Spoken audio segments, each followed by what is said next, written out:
같이 볼 말씀은 마태복음 5장 13절에서 16절 딱 4절입니다.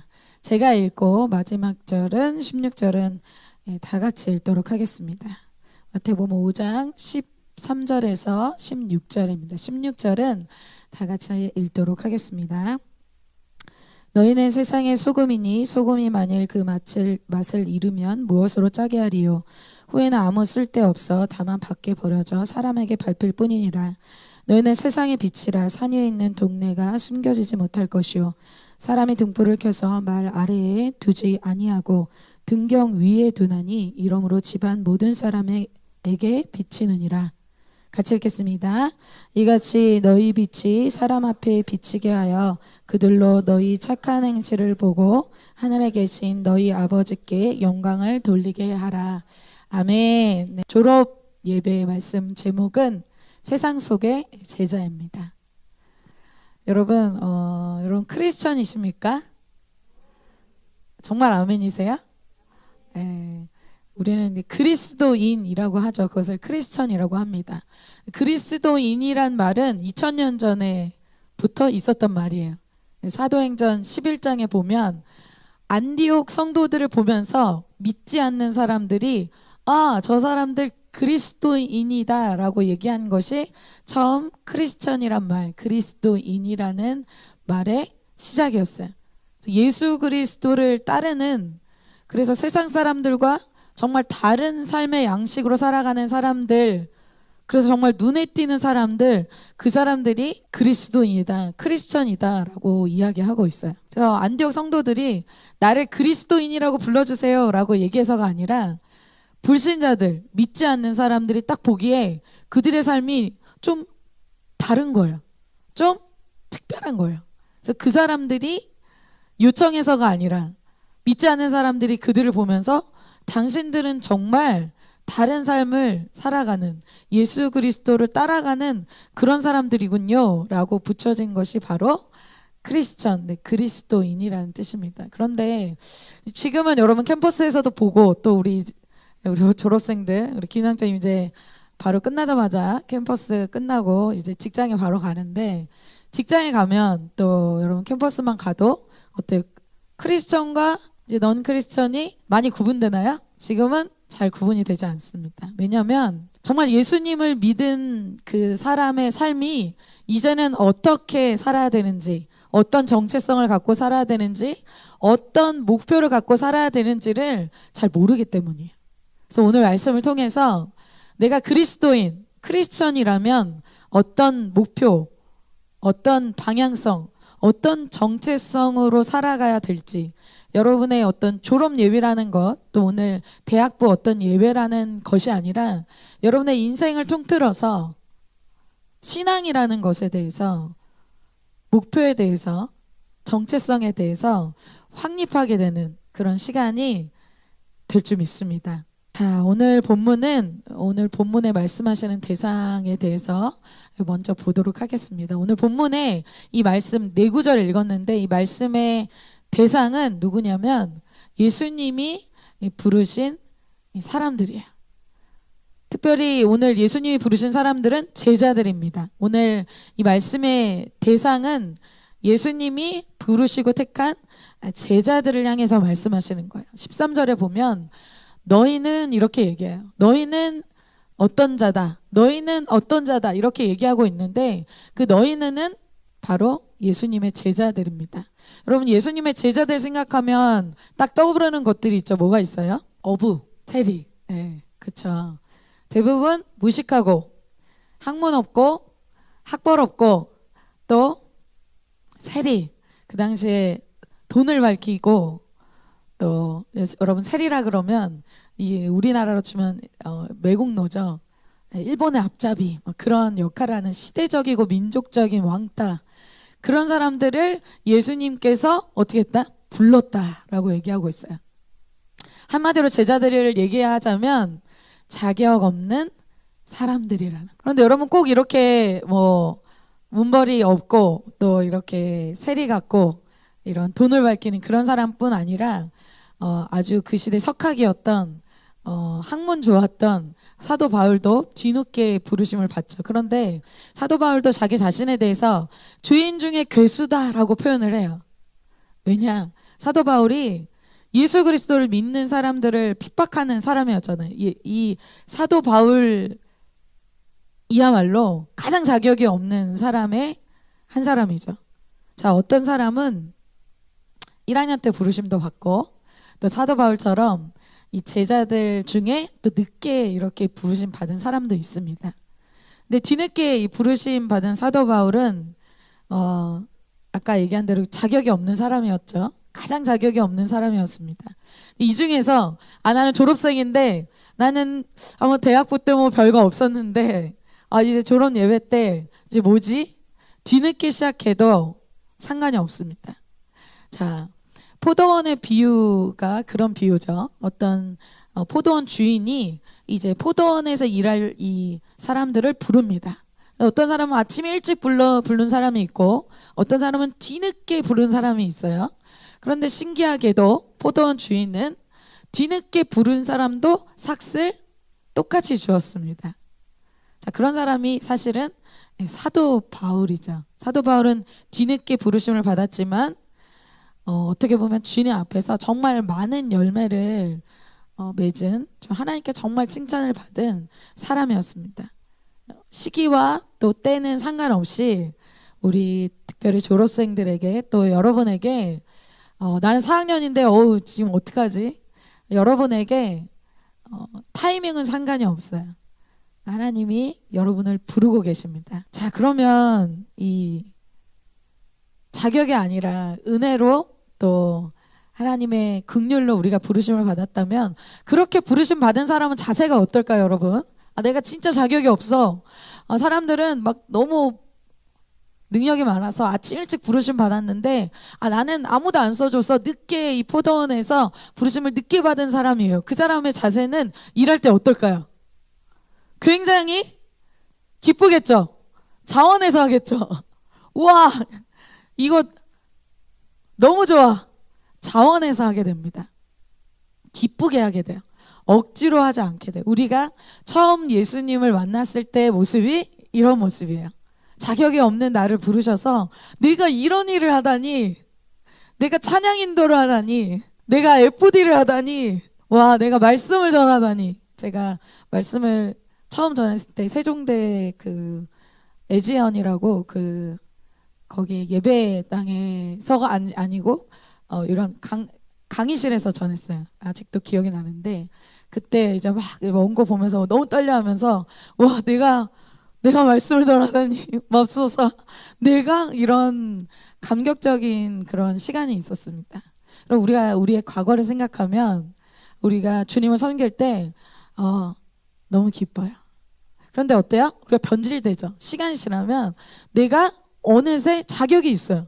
내가 이만큼 헌신했으니까, 내가 이만큼 했으니까 이렇게 마음이 바뀐다는 거예요. 자, 여러분, 우리에게 자격이 아니라 은혜로 불러주셨다는 것을 기억하는 시간이 되길 원합니다.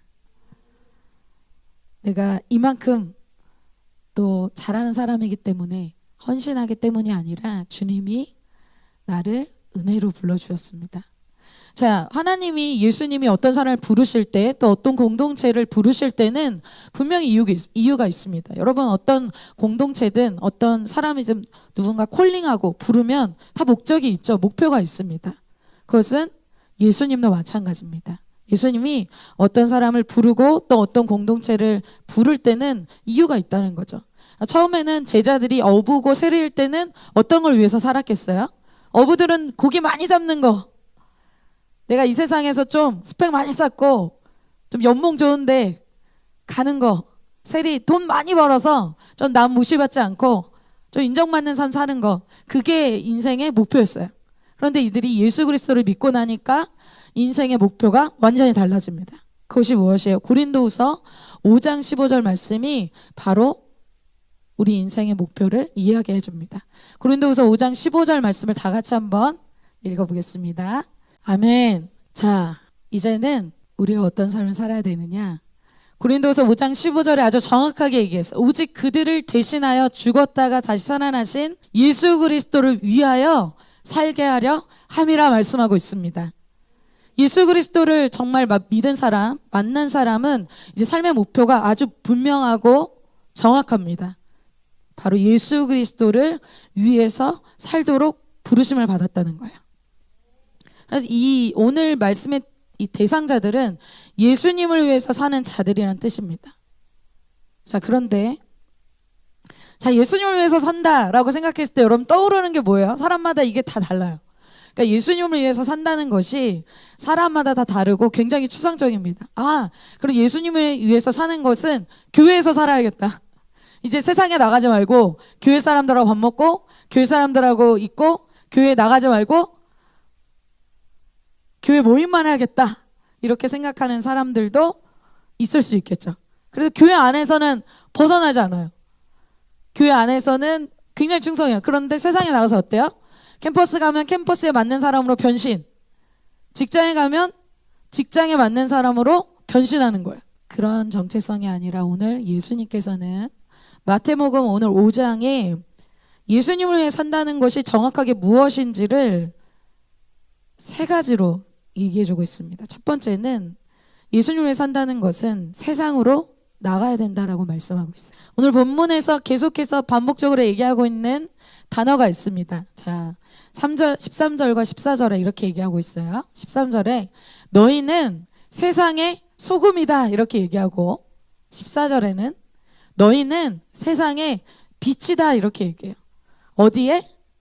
교회의 소금이고 교회의 빛이 아니라 세상에 나가서 소금 역할을 하는 사람이고 세상에 나가서 빛의 역할을 하는 사람이다 라고 이야기하고 있어요. 여러분 아멘입니까? 제자들은 항상 예수 그리스도 안에 예수 공동체 안에만 있고 교회 안에만 있고 밖에 나가서는 세상 사람들로 변하는 그런 변신하는 자들이 아니에요. 세상에 나가서의 역할이 있다는 거예요. 자, 물론 제자들이 예수님과 함께 있는 시간 많이 가졌습니다. 콜트하면서 예수 그리스도의 이 제자들과 또 예수님과 함께하는 시간을 가졌어요. 그리고 제자들은 예수님과 가장 많은 시간을 물론 보냈습니다. 그러나 같이 있는 것이 목표가 아니었어요. 그들의 목표는 세상을 나가기 위한 목표로 잠깐 같이 있는 것입니다. 드디어 이제 졸업생들이 그리고 드디어 우리 JCM에 다시 컴백하고 돌아온 우리 지체들 세상에 나가기 위해서 모인 줄 믿습니다. 우리끼리 뭔가 떡 먹고 우리끼리 계속 즐기고 우리끼리 좋기 위해서 모인 목표로 있는 존재가 아니라는 거예요. 안 그러면 어떻게 될까요? 교회에는 나가지 않고 교회 안에만 계속 있는 거예요. 예수님이 제자들과 함께 있었던 이유는 그들을 준비시켜서 세상에 내보내기 위해서였습니다. 다시 이 세상의 부적응자가 돼서 다시 교회에 들어오고 회귀하는 일들이 없기를 바랍니다. 그럼 세상에 나가서 무엇을 해야 한다고 하는가? 세상에 소금이 되라고 이야기해요. 자, 왜 세상에서 소금이 되라고 할까요? 세상이 부패했기 때문이죠. 부패한 곳이 세상이기 때문에 소금이 필요하다라고 어떻게 보면 반증할 수 있습니다. 오늘 본문에서는 아까 얘기한 대로 교회 안에서 소금이 되라고 하지 않아요. 교회 안에 바리새인과 서기관들은 어떤 것을 추구하며 살까요? 교회 안에서 인정받고 교회 안에서 직분받고 교회 안에서 뭔가를 하는 거를 좋아해요. 그래서 교회 안에서 바리새인과 서기관들은 높임받고 인정받는 재미로 신앙을 합니다. 그런데 제자들은 그렇지 않다는 거예요. 제자들은 에너지를 어디다 쏟아야 되는가? 바로 세상에 쏟아야 된다고 말씀하고 있습니다. 세상에 나가라는 거예요. 세상에 대해서 어떻게 표현해요? 소금이 필요한 부패한 곳이다. 자, 그래서 세상의 모든 이 부패한 곳에서 세상에서 모든 사람에게 칭찬받는 사람은 어떤 사람일까요? 나도 부패한 사람이겠죠. 그래서 세상 사람들에게 인정받고 젠틀한 사람이라고 칭찬받고 그런 사람, 캠퍼스에서 너무 칭찬 많이 받는 사람, 직장에서 너무 칭찬 많이 받는 사람, 욕먹으라는 게 아니에요. 적당히 세상과 어울려서 캠퍼스 생활 어울려서 죄와 타협하는 그런 사람, 그렇게 살지 말라고 말씀하시는 겁니다. 그래서 예수님은 오늘 정확하게 너희는 부패한 세상에서 짠맛을 내라 이렇게 말씀하고 있어요. 거기에서 단맛을 내는 사람들에게 꿀과 같은 칭찬받고 인정받는 맛에 살지 마라 이렇게 얘기하고 있어요. 자, 돌아보니까 제가 말씀 준비하면서 저를 전도하신 분이 참 소금 같은 분이었던 것 같아요. 저는 직장생활 20대에 했습니다. 20대 초반에 했어요. 학교를 늦게 갔기 때문에. 저는 모태신앙이었습니다. 잘 못하는 모태신앙, 진짜 잘 못하는 모태신앙. 교회에 기억자도 잘 모르는, 물론 뭐 봉사도 하고 부서도 하고 뭐 찬양팀도 하고 뭐 주보도 만들고 섬기는 건 다 했어요. 그러나 저는 예수님은 몰랐습니다. 종교생활 한 거예요.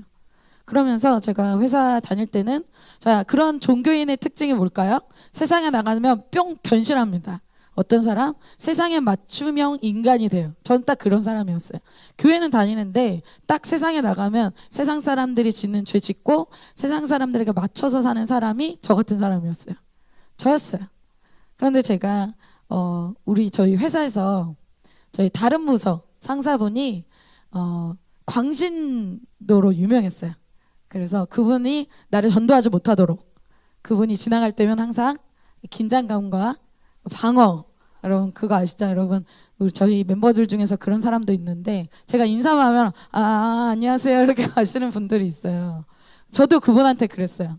그분이 저를 어디 감히 나의 모태신앙인 나를 어딜 전도해. 그래서 그분을 좀 방어했어요. 그런데 신기하게 또 그분이 좀 신경이 쓰이는 거예요. 그분이 왜냐면 아까 그리스도인 안디옥 성도들을 보면서 불신자들이 그리스도인이다 이렇게 얘기한 것처럼 그분이 회사에서 굉장히 튀었어요. 왜냐면 가장 제가 기억에 많이 남는 게, 그러니까 여러 가지가 있는데 그 중에 저는 이제 세상 사람들과 어울려서 살잖아요. 그러니까 그분은 굉장히 제가 볼 땐 금욕주의, 무슨 재미로 사나 그렇게 사는데, 저는 이제 세상에 즐길 거 다 즐기면서 하는데 저는 굉장히 우울했어요. 저는 세상과 타협해서 세상과 믹스돼서 사는 사람이고 볼 거 다 보고 먹을 거 다 먹고 그렇게 세상과 타협하면서 사는데 우울한 거예요. 저는 이렇게 지금 막 얼굴이 정말 까맸어요. 그 브라운 스킨이 아니라 진짜 영적으로 까맸어요. 근데 그분은 내가 볼 때는 진짜 재미없게 사는 거예요.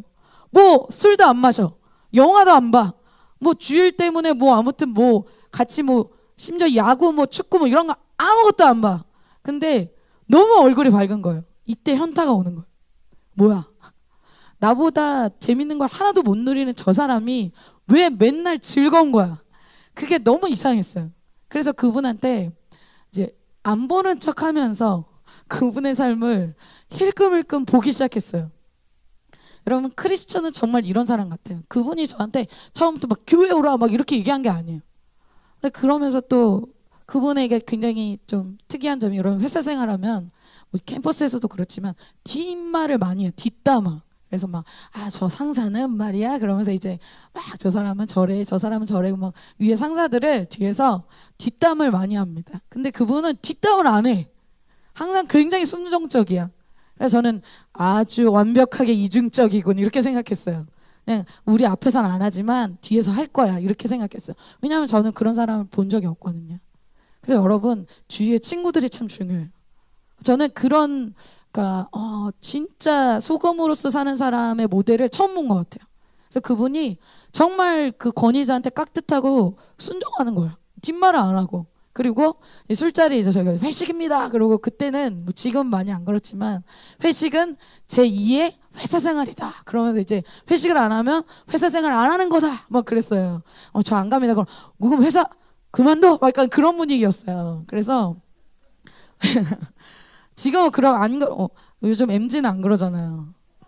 6시 퇴근하겠습니다 이러잖아요. 저희 때는, 나 때는 말이야. 저희 때는 그게 연장선상이었어요. 아주 지금 그러신 분들, 뭐 우리 학사님들 중에 또 올드한 이런 컴퍼니 다니시는 분들은 그러실 수 있는데, 예. 그래서 가서 무조건 그분도 먹긴 해야 되는 거예요. 그 고기 먹으면서 막 술 마시고, 근데 그분이 이제 소주잔이 딱 주어지면은 사이다를 딱 따랐어요. 짠 막 하고, 그분이 굉장히 밝잖아요. 어둡지 않아요. 그리고 막 거기에 위축돼 있지 않아요. 짠 이러면서 그분이 저한테 막 물어보는 거예요. 막 잘못 앉아가 또 그분 앞에 앉았네. 와, 이 광신도 앞에 앉았으니 나는 이제 어떡하나. 그분이 이현미 씨, 그래서 속으로 걸렸다. 그래서 네, 네, 안녕하세요. 그래서 교회 다니신다고 들었어요. 근데 그때는 제가 술을 먹고 있었습니다. 예. 이게 너무 부끄러운 거예요. 이상하게 참 여러분, 그 양심이란 것이 있어서 제가 그게 부끄럽더라고요. 갑자기. 그래서 그분이 저에게 교회 다니신다 그랬죠. 그래서 네. 저 모태신앙이에요. 그래가지고 이제 얘기를 하는데 그분이 막 웃으시면서 이런저런 얘기를 했어요. 근데 그분이 참 해맑고 참 나를 정죄하지 않고 참 밝게 그렇게 얘기를 하는데 마음이 점점 열리기 시작했어요. 그분께. 이분이 참 신기하다. 그래서 그분 때문에 제가 원래 이렇게 교회를 왔다 갔다 이렇게 잘 안 하고 안 다니고 할 때 그분 때문에 교회를 다니게 됐고, 실제 제가 지금 이제 이 기쁨의 교회에 나오게 됐고, 기쁨의 교회에서 실제로 예수님을 처음 만나게 됐어요. 그리고 나서 진짜 삶이 완전히 180도로 바뀌었죠. 우리 대학부의 누구의 아버지신데 그래서 제가 종교라는 것을 하던, 그래서 나는 교회에 다니긴 하지만 세상과 섞여 있었던 제가 그분의 삶을 통해서 저 사람은 뭔가 다르다, 그것 때문에 제가 교회 오게 됐어요. 세상에 있지만 세상에 속하지 않는 소금의 역할을 한 사람을 제가 본 것이죠. 그게 저의 인생의 가장 축복인 것 같아요. 여러분, 그런 사람이 되시기를 축복합니다. 그리고 제가 다음에 다른 회사 다닐 때는 저희 회사가 이제 너무 나 때는 얘기하는 거라서 아무튼 다 스킵하고, 제가 다른 회사 이제 옮겨 다닐 때는 제가 그런 역할을 하도록 이제 제가 그런 역할을 했어요. 광신도. 그래서 여러분, 직장에 이제 졸업을 하게 되면, 사회생활을 하면 어떤 정체성을 처음에 갖냐면, 대부분 이제 사회생활을 하기 때문에 세상에 잘 섞이는 사람, 세상에 잘 맞추는 사람이 되어야 된다라고 생각해요.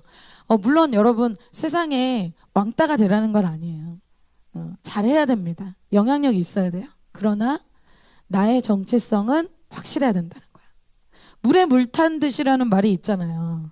미지근하게 사람에게 막 상황에 맞춰서 사는 그런 사람이 크리스천이 아니라는 것입니다. 그렇게 확실한 정체성을 갖고 있던 사람이 성경에 나오는데 누구냐면 다니엘이었어요. 다니엘은 포로 백성이에요. 여러분, 포로 백성은 어떻게 보면 레벨로 따지면 제일 다운, 제일 위치잖아요. 포로 백성인 이 다니엘이 정체성이 아주 분명합니다. 여러분, 처음 회사 가면 어떤 생각이 드냐면, 내가 무슨 사원 주제, 내가 계약직 주제, 내가 무슨 주장할 게 있어, 나 여기서 그냥 진짜 여기서 잘 보여야지, 이렇게 생각합니다. 이 더 심각한 상황이 다니엘이 포로 백성으로 있는 거예요.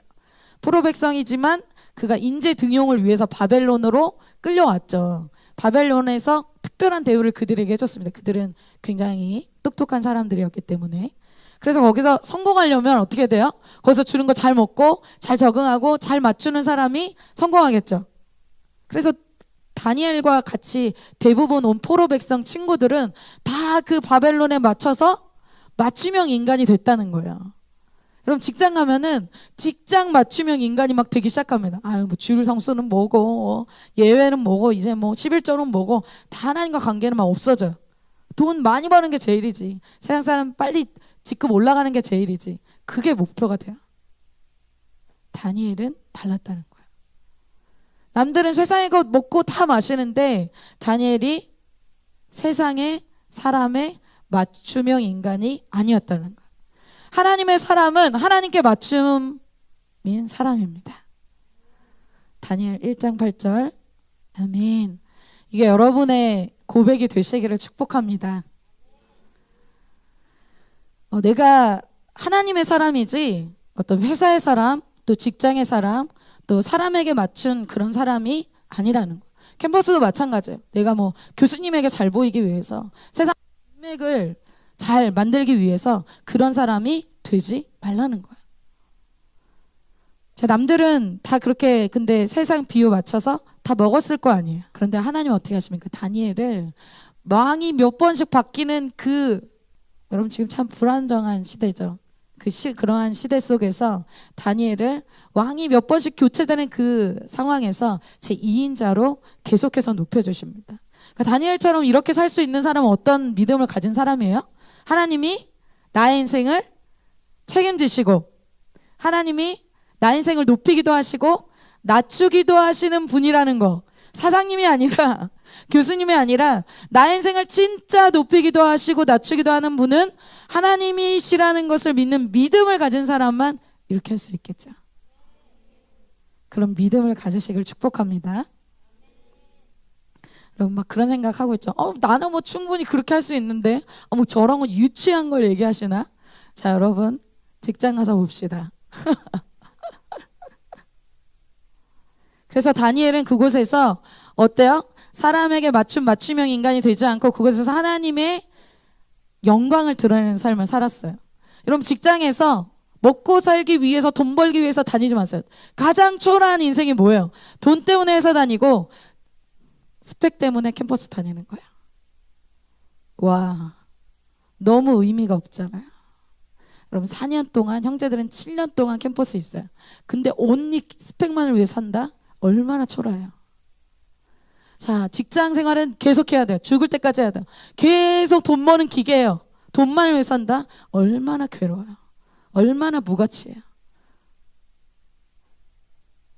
근데 다니엘은 다른 가치관을 갖고 살았죠. 그래서 저는 저를 전도한 그 분과 제가 이제 전도가 돼서 제가 또 다른 제 입사 동기를 전도했어요. 그래서 저희가 이제 3명이 됐잖아요. 팀이 됐어요. 그래서 우리 셋이 기도를 하자. 그래서 셋이 기도 모임을 시작했어요. 직장에서. 그래서 뭐 제가 하자고 한 게 아니라 저를 전도하신 분, 소금 그분이 하자고 해서 했어요. 막 전도를 했는데 이제 그래서 저희가 그때부터는 제가 직장을 돈을 위해서 다니는 곳이 아니라 전도하기 위한 전도의 장이었어. 와, 이곳만큼 좋은 곳이 없다. 왜? 돈을 주면서 나를 전도의 장으로 이끄는 이곳. 너무 좋은 거예요. 별로 감이 안 오네. 그래서 전도를 해서 나중에 이제 여러 명이 저희 교회에 오고 뭐 정착은 하나님께 맡긴 거니까. 그리고 나중에 사장님도 저희 교회에 오게 됐어요. 그래서 제가 직장 생활 딱 생각하면은 너무 재밌었던 기억이 있어요. 뭔가 기도 응답되고 익사이팅하고 많은 교회의 그 직장인 사람들이 교회에 왔던 그런 기억이 있습니다. 그래서 제가 졸업한 학사 중에 최근에 한 몇 주 전에 학사에게 막 이렇게 막 여러 가지 막 고민들을 그 친구가 학사가 청년팀에 있는 학사가 막 얘기했어요. 그래서 제가 정신 차려 이렇게 얘기했어요. 이렇게 크게 소리가 날지 몰랐는데 어떻게 된 거 아니야? 정신 차려 그랬어요. 직장을 전도하기 위해서 다녀야지. 지금 뭐 하는 거야? 먹고 살기 위해서 사는 거야? 뭐 하고 사는 거야? 정신을 차리라고. 정신을 바짝 차리라고 지금. 정체성이 없어지니까 물에 물 탄 듯 술에 술 탄 듯 그렇게 사는 거예요. 참 제가 그 소금 같은 그분 때문에 참 이런 삶을 보게 된 것 같아요. 여러분 그렇게 사명 때문에 직장에 가시고 사명 때문에 캠퍼스에 가시기를 축복합니다. 스펙 때문에 돈 때문에 가지 마세요. 초라한 삶입니다. 그렇게 안 하면 어떻게 된다고 할까요? 오늘 소금으로서 내가 부패한 곳을 막 깨우고 막아서고 막 그런 역할을 안 하면 어떻게 된다? 13절에 너희는 세상의 소금이니 소금이 만일 그 맛을 잃으면 짜지도 않아. 아무 크리스천인지도 아무도 몰라. 그럼 어떻게 된다? 후에는 아무 쓸데없어 다만 밖에 버려져 사람들에게 밟힐 뿐이다. 이렇게 해요. 소금은 특징이 짠맛이 나는 거예요. 짠맛, 아주 짠맛.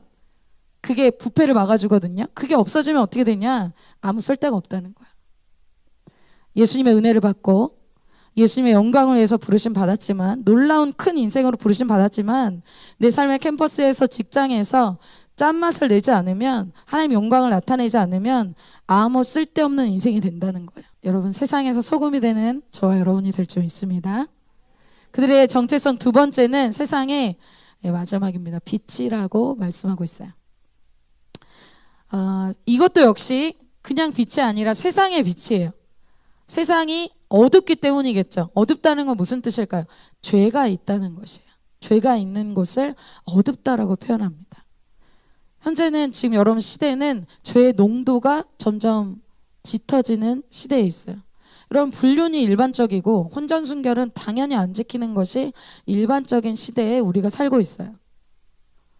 음란한 영상 보는 거 뭐 초등학교 때부터 보는 건 너무 당연하고 그런 얘기 일반적으로 소통할 수 있는 게 당연한 시대가 됐어요. 그래서 세상은 어두워요. 어두운 세상에서 죄가 가득한 곳에 너도 어두움이 되지 말고 너는 빛이 되라고 있어요. 14절에 너희는 세상의 빛이라 이렇게 얘기하고 있어요. 그러면 빛의 역할로 어떤 걸 해야 되냐? 산 위에 있는 동네가 숨겨지지 못할 것이요 비유하는 거죠. 산 밑에 숨겨져 있어서 이 사람이 있는지 없는지 모르는 자가 아니라 산 위에 있으면 어때요? 딱 보여. 딱 눈에 보여. 빛은 어둠 속에 있어도 쫙 눈에 보이잖아요. 너가 크리스천인지 크리스천이 아닌지 숨기고 다니지 말라는 거예요. 드러내라는 거예요. 알리라는 거예요. 빛은 어두움이 있을 때 필요한 존재죠. 이런 빛길이 있으면 무슨 존재 가치가 있겠어요? 교회 사람들이 교회 안에만 있으면 무슨 존재 가치가 있겠어요? 빛은 어두움이 있을 때 그때 존재 가치가 극대화되는 거예요. 아멘? 어두움 가운데 우리가 있기 때문에 빛을 발한다고 얘기하잖아요. 어둠 가운데 빛이 있을 때 그 존재 가치가 100%, 200%가 발휘되는 거예요. 원래 제자들은 어둠 속에 속한 사람이었죠. 우리 졸업생들 1학년 때의 모습을 기억합니다. 에베소서 5장 8절 우리 졸업생들만 한번 읽어보겠습니다. 시작. 아멘. 너희가 전에는 다크했다는 거. 너네 어둠이었어. 죄 가운데 있는 삶이었어요. 그런데 이제는 주 안에서 너희가 빛이라 이렇게 얘기하고 있어요. 여러분 어둠 가운데 있으면 특징이 뭐예요? 지금 내 상태가 지금 한번 불을 다 꺼보면 어때요? 지금 앞에 뭐가 있는지 지금 내 모습이 어떤지 잘 모르죠. 그래서 내가 지금 죄 가운데 있는지 없는지도 잘 모르고 그리고 내가 지금 낭떠러지에 있는지 아니면 지금 어떤 위험한 곳에 있는지를 모르는 상태가 된다는 거예요. 그것이 어둠 가운데 있는 상태예요. 그리고 내 앞에 진짜 내 미래가 어떻게 될지 계속 불안하고 염려하고 걱정하는 인생이에요. 왜? 어둠 가운데 있기 때문에. 그런데 성경에서는 예수님을 빛이라고 표현해요. 그래서 사도 바울이 예수님을 만날 때 빛으로 만나죠. 그래서 그가 전혀 깨닫지 못했던 자기의 모습을 비치신 예수님을 만나면서 눈의 비닐이 벗겨지면서 자기가 죄인이라는 것을 그때 알게 돼요. 우리 자체는 사실 빛이 될 수는 없어요. 빛은 예수님이에요. 내 자체가 빛은 아니지만 빛 대신 그 예수 그리스도를 담은 그릇이 바로 우리예요. 역할을 얘기하는 거예요. 빛이라는 사명, 정체성이 우리에게 있다는 거예요. 어둠을 밝히는 역할을 하라는 거예요. 어둠에 이제 속하지 말라는 거예요. 자, 한번 생각해 볼까요? 여러분, 빛을 만난 이 사람들이 왜 빛이 될 수 있을까요? 자, 사도 바울은 빛 대신 예수님을 만났어요.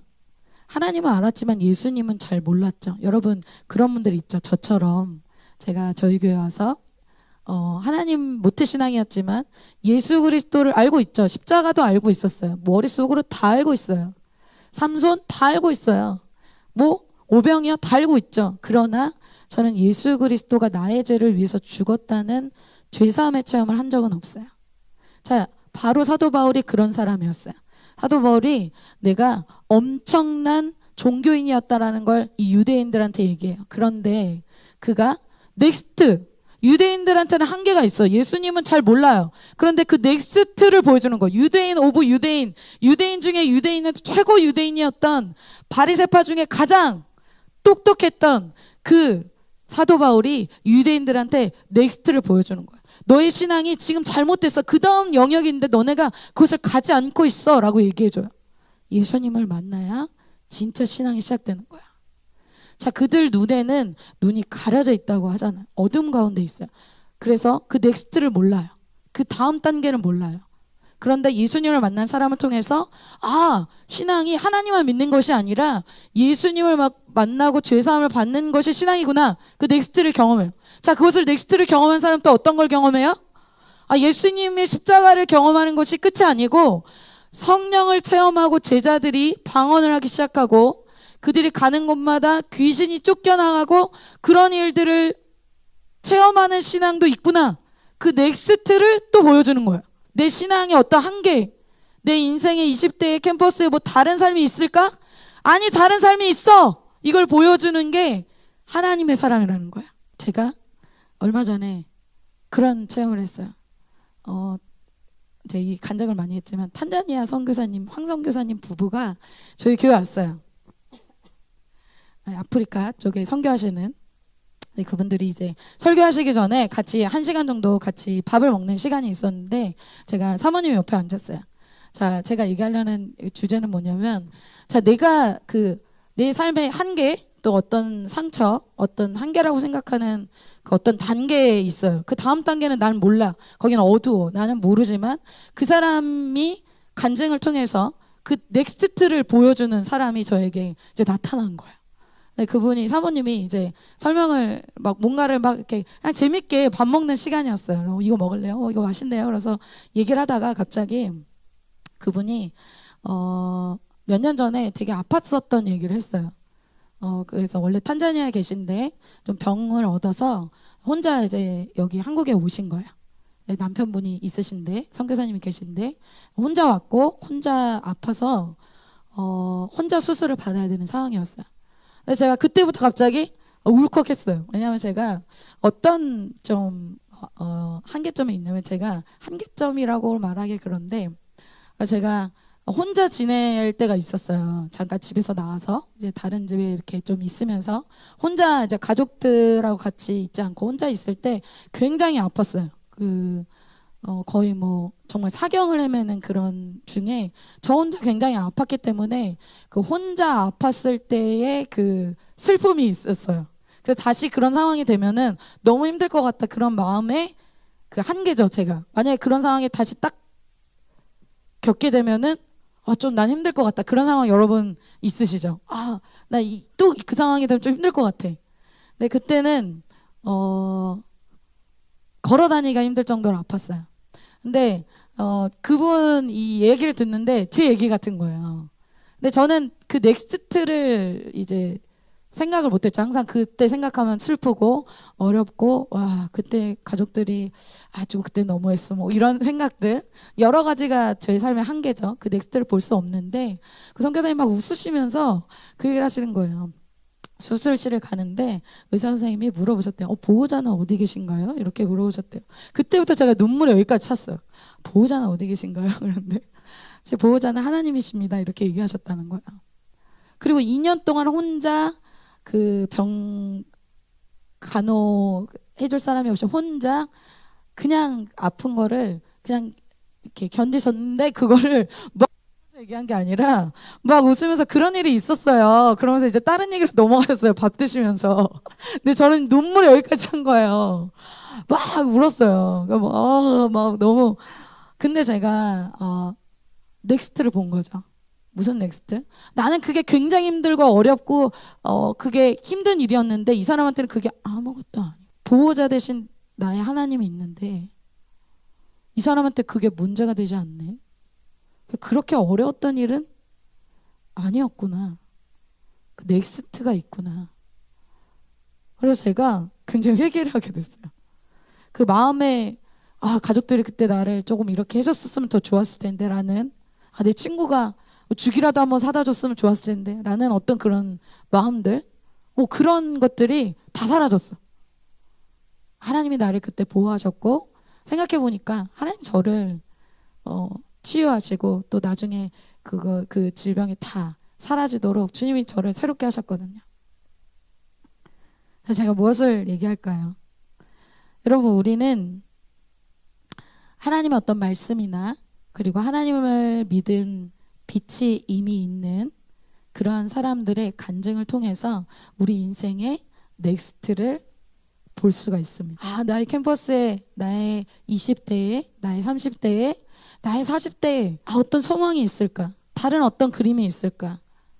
뭔가 새로운 뭔가가 일어나지 않을 것 같은데, 그런데 뭔가가 일어난다는 것을 그리고 새롭게 될 수 있다는 것을 실제로 체험해서 얘기해 주는 사람, 그런 사람들을 통해서 우리가 그 다음 넥스트, 어두워 보이는 그 다음 한계의 상황이어서 잘 안 보이는 그것을 그들을 통해서 볼 수가 있게 되는 것이, 어둠 속에서 빛으로 나아오게 되는 것입니다. 죄에서, 상처의 이 한계에서 벗어나게 되는 거예요. 그래서 예수님을 믿는 사람들의 간증이 얼마나 파워풀한지 몰라요. 여러분, 이 사도 바울도 유대인들에게, 또 이방인들의, 특별히 유대인들에게 설교를 하기 전에 반드시 자기 간증을 얘기했습니다. 자기가 얼마나 유대인 중에 유대인이었는데 그런 죄인 중에 죄인 나에게 예수님이 찾아오셔서 나에게 이렇게 나를 변화시켜 주셨다라는 간증을 반드시 합니다. 왜? 간증이 굉장히 파워풀하기 때문이에요. 여러분, 캠퍼스에서 또 직장에서 간증하시는 여러분이 되시길 축복합니다.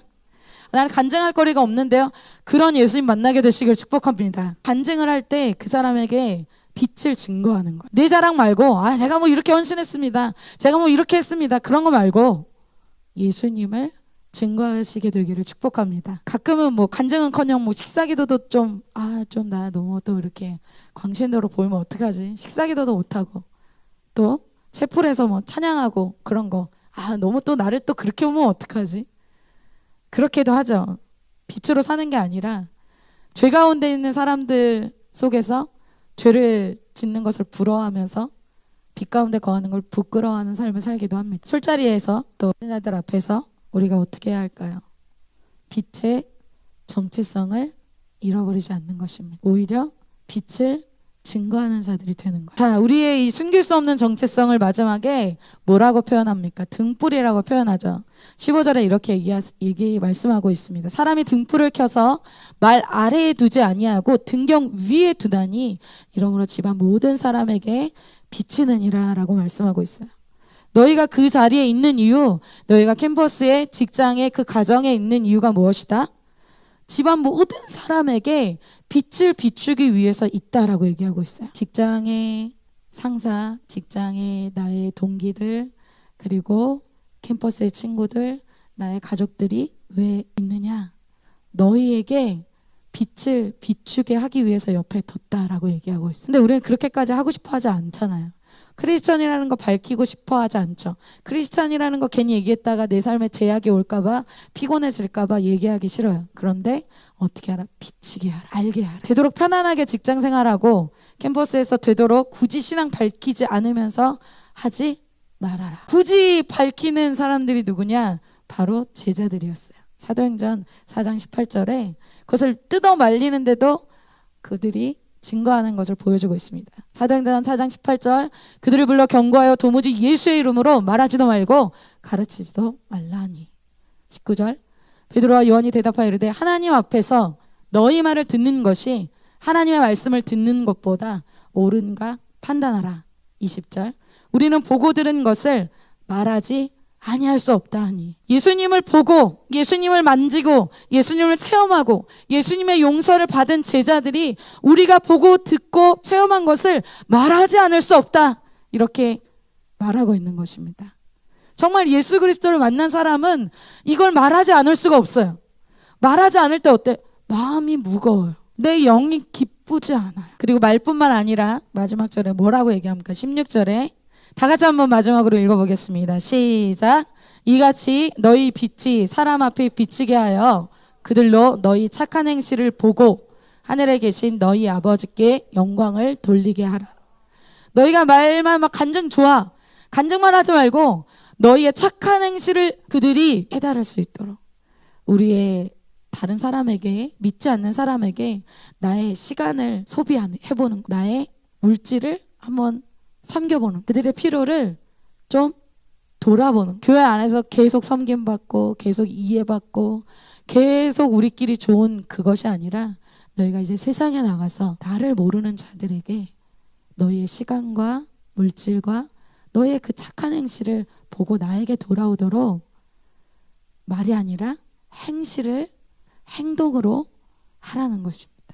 예수님께서는 어디까지 우리에게 주셨을까요? 생명까지 주셨습니다. 근데 우리는 사실 생명 줄 수 없죠. 아직 거기까지는 우리는 안 되는 것 같아요. 그러나 여러분들의 작은 그 물질, 작은 시간, 작은 손해, 그것은 좀 할 수 있지 않을까요? 작은 자존심 좀 내려놓는 거 할 수 있지 않을까요? 그것을 주님이 원하시는 것이죠. 그렇게 할 때 우리를 통해서 어둠에 속한 캠퍼스와 또 가정과 또 직장에 잃어버린 주님의 사람들을 되찾는 역사에 여러분이 놀랍게 쓰임받을 줄 믿습니다. 결론이에요. 오늘 말씀은 예수님의 부르심을 받은 정말 특별한 은혜를 받은 제자들을 향해서 주님이 너희가 이제 어떻게 살아야 될지를 아주 명확하게 말씀하고 있습니다. 첫 번째는 예수 그리스도를 위해서 살기 위해서 우리끼리만 있지 말고 세상에 나가라. 그냥 우리 공동체 안에서 좋고 우리 공동체 안에서 인정받고 사랑받고 그것이 아니라 세상에 나가라. 세상에 나가서 부패한 곳을 따게 소금의 역할을 하고 또 어두운 곳을 밝히는 빛의 사명을 감당하라고 말씀하고 있습니다. 졸업하시는 여러분, 우리 청년팀 가는 여러분, 청년팀에 가는 것이 아니라 세상에 나가는 제자로서의 시작을 오늘 시작하게 될 줄 믿습니다. 아멘 안 한 사람 뭐예요 지금? 그리고 우리 캠퍼스 또 우리 지금 직장에 다니시는 학사님들, 세상 속에서 빛과 소금의 역할을 하는 세상 속의 제자로서 살게 될 줄 믿습니다. 그래서 우리를 통해서 저 사람 그리스도인이다 라고 우리가 말하는 것이 아니라 그들이 우리를 향해서 그렇게 고백할 수 있는 그러한 정체성이, 색깔이 아주 분명한 그러한 자들로 여러분들이 또 제가 새롭게 되는 2024년 될 것을 믿고 선포합니다.